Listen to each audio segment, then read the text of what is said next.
Does Shabana Mahmood have any chance whatsoever of implementing her radical reforms to the asylum system that she has announced today? Or will her backbench MPs and the ECHR stop her? There is a growing number of Labour MPs who have publicly come out against this policy. God knows how many there actually are who privately are against this policy. Guido have got a tracker up of all of the Labour MPs who so far have publicly come out against this. We've got Tony Vaughan, we've got Clive Lewis, we've got Nadia Whitten, we have got Rachel Maskell, who has only just had the whip reinstated after she rebelled on the welfare bill, and many, many more. We've got the Lib Dems furious about it as well, claiming that the jewellery policy is state-endorsed robbery. Jeremy Corbyn also says that the plans are absolutely disgusting.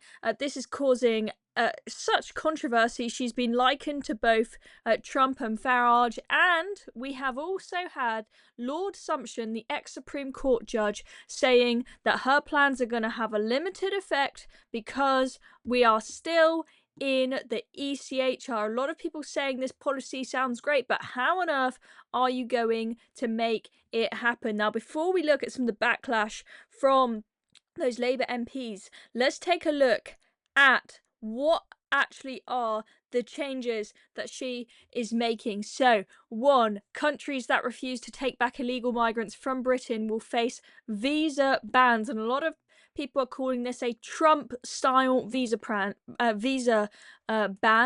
It's surprising seeing the Labour Party likened to Donald Trump. I'm not sure what they're going to think about that. Refugees who enter the UK illegally will be forced to wait 20 years before they can apply for permanent settlement. Refugee status will become temporary, with reviews every 30 months to determine whether their home country is safe for them to be returned. Sounds quite similar to that reform indefinite leave to remain policy, doesn't it? Asylum seekers with assets such as jewellery, cars and e-bikes will be required to contribute towards their taxpayer-funded bed, board and financial support.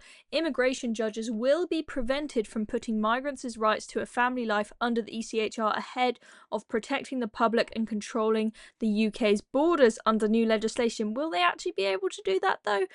Let's see. And illegal migrants will be restricted to only one appeal against their removal. Sounds fantastic, right? But is it actually going to happen? Also, does Shabana Mahmood have genuine conviction about this? She's just been to Denmark, been inspired by their policies, especially the jewellery policy is one that she has taken from them.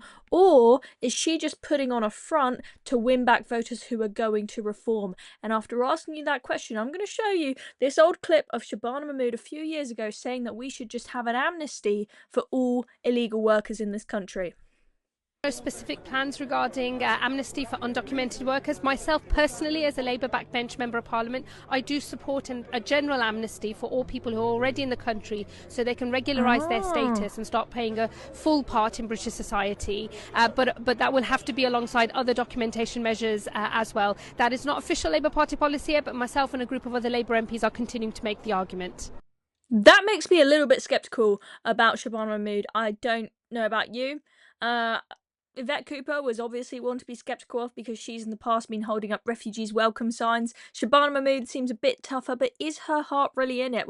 Keir Starmer, I don't think his heart is in it. He's only saying what he needs to say to win back some voters that are going to reform, or at least trying to. It's not really working, is it? Let's take a look at some of the backlash from Labour MPs, but before we do so, make sure you hit the subscribe button down below if you've not already. It's free, massively helps out this channel and means that you will see more of our news updates. So let's take a look at Tony Vaughan, one of the first Labour MPs to come out against this. He says the Prime Minister said in September that we are at a fork in the road.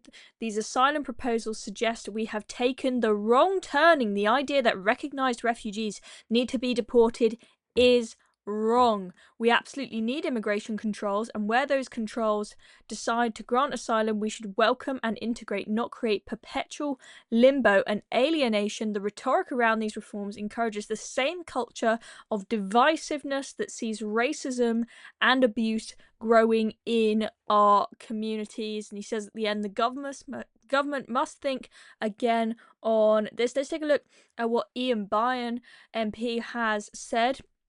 Today, the government will make yet another desperate bid to outflank reform on asylum seekers. We've drifted far from the PM's promise of compassion and dignity towards policies dragged from the moral abyss and applauded by far-right figures like Farage and Yaxley Lennon. He's referring to Tommy Robinson there. It's morally Tommy Robinson has actually come out in support of Shabana Mahmood's policies today, apparently. It's morally bankrupt and politically disastrous. Our party won't win voters back this way. Those who've left have turned to progressive parties, and those who've stayed will be appalled by these latest attacks on people fleeing war and persecution in France. The polls are clear. The cost of living crisis is what matters. That's where we should focus, and that's why I'm launching the Right to Food Commission today, while the leadership is fighting on ground chosen by Farage, paving the way for a dangerous far-right future. The polls are pretty clear that although the cost of living is extreme, cost of living and the NHS are very important to people, immigration is also right up there, extremely important to them. And I'm sorry, but reform would not be where it is in the polls if it weren't for the illegal migration crisis. If reform wouldn't exist, if voters weren't concerned about migration, both legal and illegal. Okay, let's be honest. Let's look at what Suella Braverman has had to say. Of course, not a Labour MP, but a Tory MP, and once the Home Secretary, who claims that she was doing everything that she could, but essentially the Blob and Rishi Sunak stopped her from doing what she needed to do. That's her stance. Some people will say it's her fault, but she says, I don't care who stops the boats, and neither do the British people. I wish the Home Secretary well, but I've seen firsthand others talk tough on illegal immigration without actually wanting to get anything done.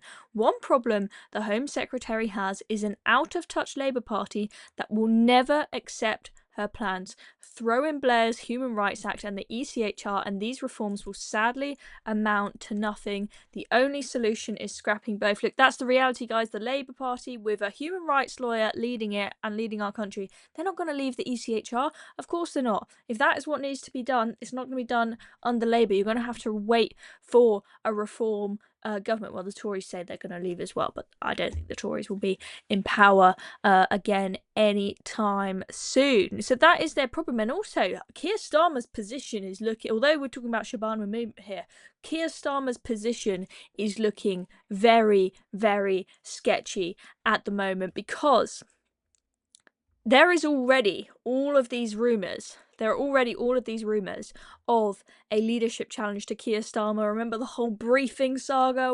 Streeting put out a briefing saying he'll take on any leadership challenge, and they claimed, oh, well, there isn't actually a leadership challenge. We don't know where that briefing came on. Streeting, is he on moves? We don't know, but we're also hearing rumours about Angela Rayner potentially being on moves, and all the talk was that this is about the budget, really. The budget is going to be, well, if they do break the income tax rule, that 1 minute they're breaking it, 1 minute they're not. We'll see what happens. But Rachel Reeves and Keir Starmer are going to be looking very, very unpopular. They already are pretty unpopular, both of them.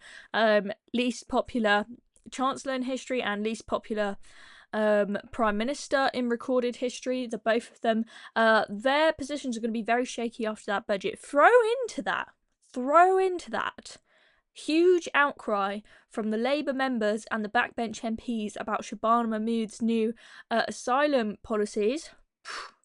Could be fertile ground for Keir Starmer being toppled, and careful what you wish for, because you will end up with more of a lefty nutter.